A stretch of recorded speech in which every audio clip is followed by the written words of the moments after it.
Hello, welcome to Juniper Level Botanic Garden, the home of Plant Delights Nursery. I have a surprise for you. The surprise lilies are blooming. Know them. I've known them far longer by the name of spider lilies. Of course, Hymenocallis are also called spider lilies, but these are all Lycoris, and they are called surprise lily because suddenly they're in bloom at a time of year in mid to late summer into early fall without any foliage. And the Lycoris fit into two groups, some that put up their foliage in the fall, and the foliage is green all winter, and those ones can only be grown in warmer parts of the country, zone 7 and warmer. And then there's an equal number of Lycoris that don't put up their foliage until late winter, early spring. And because they wait to put up foliage until then, they can be grown in very much colder climates, even into zone 5 or colder. They sort of behave like the common daffodils in that the foliage comes up in the spring. It packs away food in the bulb underground through spring and early summer, and then they go dormant until now. These are a member of the Amaryllis family. I think you probably see the resemblance. They're all characterized by a naked scape, the flower stalk, with a cluster of flowers up at the top. It's a fairly small genus, I think fewer than 20 wild species.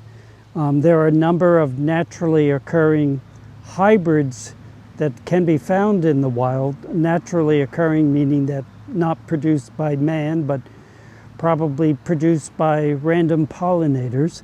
And then, of course, humans have tried to cross them as many different ways as possible. And right here, we're looking at two different hybrids. This is a sprenguinea, which is a cross between sprenguinea, which is another early bloomer, and sanguinea. And this color is close to the sanguinea parent, and sanguinea is referring to, colored like blood. And I also love the sort of the pigment in the flower scape.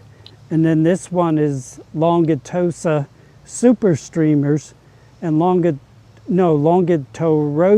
is a hybrid between rosea and longituba.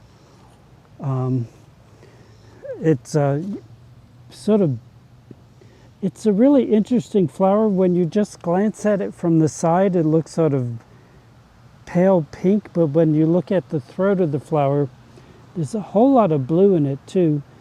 And a lot of the Lycoris, the pink ones, have blue tips to the petals, and a few of them are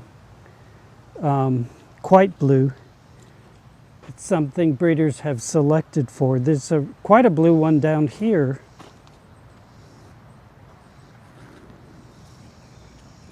This is a wonderful form of sprenguinea that's very blue.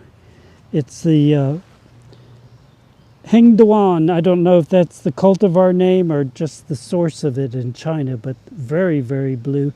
And I think sprenguinea is fragrant. Not all Lycoris are fragrant. Look at the color of those buds. My God, they look like gemstones. And then over here we have, just to show you a little bit more of the range of colors in them.